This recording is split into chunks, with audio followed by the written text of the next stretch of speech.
Hi, it's Mandy again. I'm going to read Last Stop on Market Street.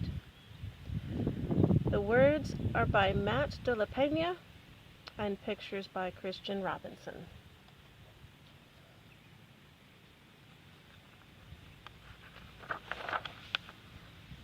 Last Stop on Market Street. Picture.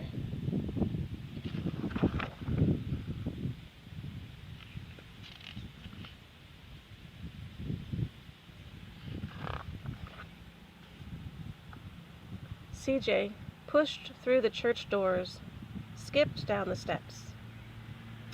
The outside air smelled like freedom, but it also smelled like rain, which freckled CJ's shirt and dripped down his nose.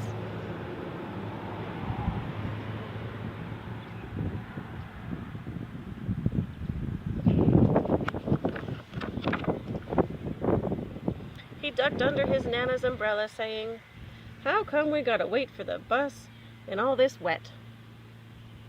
"Trees get thirsty too," his Nana told him. "Don't you see that big one drinking through a straw?"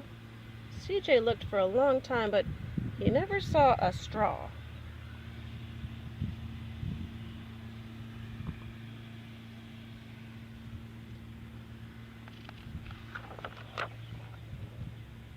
From the bus stop, he watched the water pool on flower petals, watched rain patter against the windshield of a nearby car.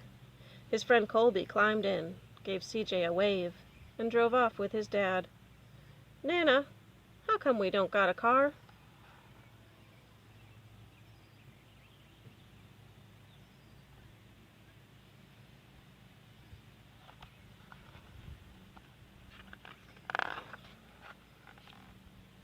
"Boy, what do we need a car for?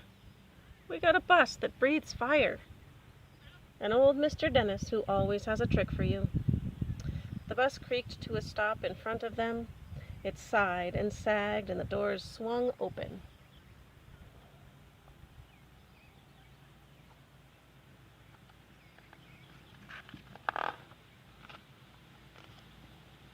"What's that I see?" Mr. Dennis asked. He pulled a coin from behind CJ's ear, placed it in his palm. Nana laughed her deep laugh and pushed CJ along. They sat right up front. The man across the way was tuning a guitar. An old woman with curlers had butterflies in a jar. Nana gave everyone a great big smile and a "good afternoon." She made sure CJ did the same.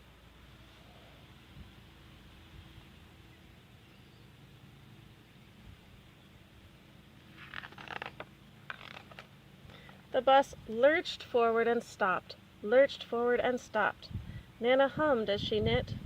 "How come we always gotta go here after church?" CJ asked. "Miguel and Colby never have to go nowhere." "I feel sorry for those boys," she told him. "They'll never get a chance to meet Bobo, or the Sunglass Man. And I hear Trixie got herself a brand new hat." CJ stared out the window, feeling sorry for himself. He watched cars zip by on either side, watched a group of boys hop curbs on bikes.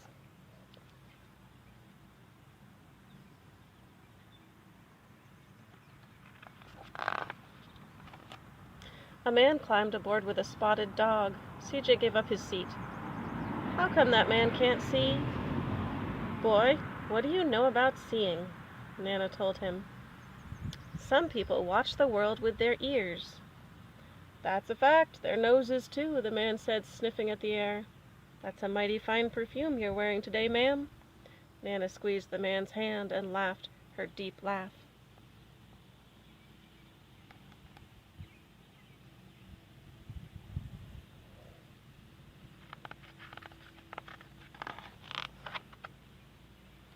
Two older boys got on next. CJ watched as they moved on by and stood in back. "Sure wish I had one of those," he said.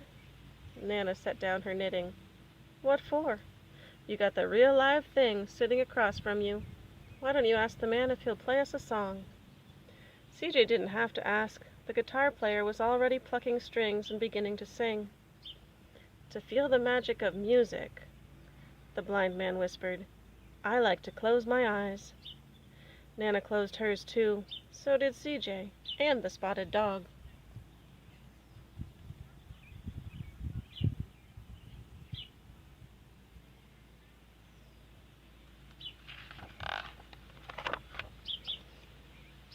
And in the darkness, the rhythm lifted CJ out of the bus, out of the busy city. He saw sunset colors swirling over crashing waves, saw a family of hawks slicing through the sky, saw the old woman's butterflies dancing free in the light of the moon. CJ's chest grew full, and he was lost in the sound. And the sound gave him the feeling of magic.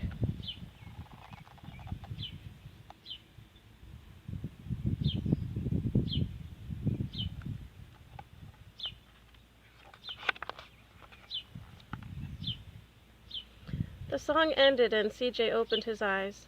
Everyone on the bus clapped, even the boys in back. Nana glanced at the coin in CJ's palm. CJ dropped it in the man's hat.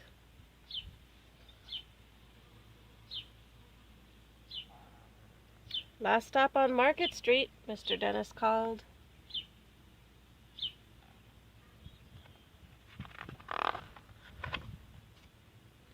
CJ looked around as he stepped off the bus. Crumbling sidewalks and broken down doors, graffiti tagged windows and boarded up stores. He reached for his Nana's hand. "How come it's always so dirty over here?" She smiled and pointed to the sky. "Sometimes when you're surrounded by dirt, CJ, you're a better witness for what's beautiful."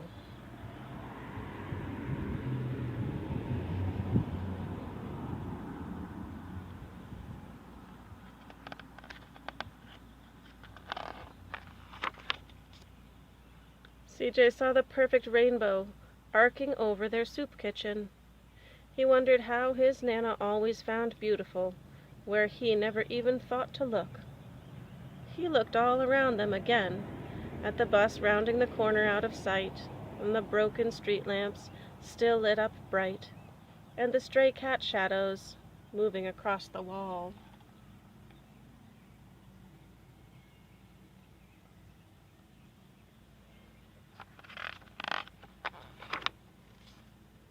When he spotted their familiar faces in the window, he said, "I'm glad we came."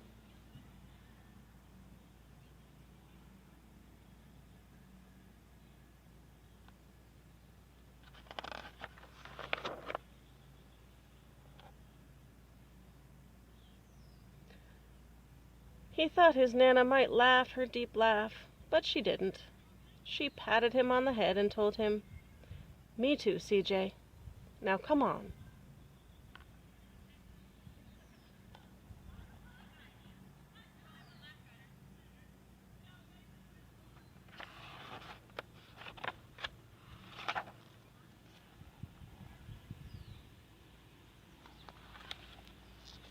And that is the end. Thank you for listening.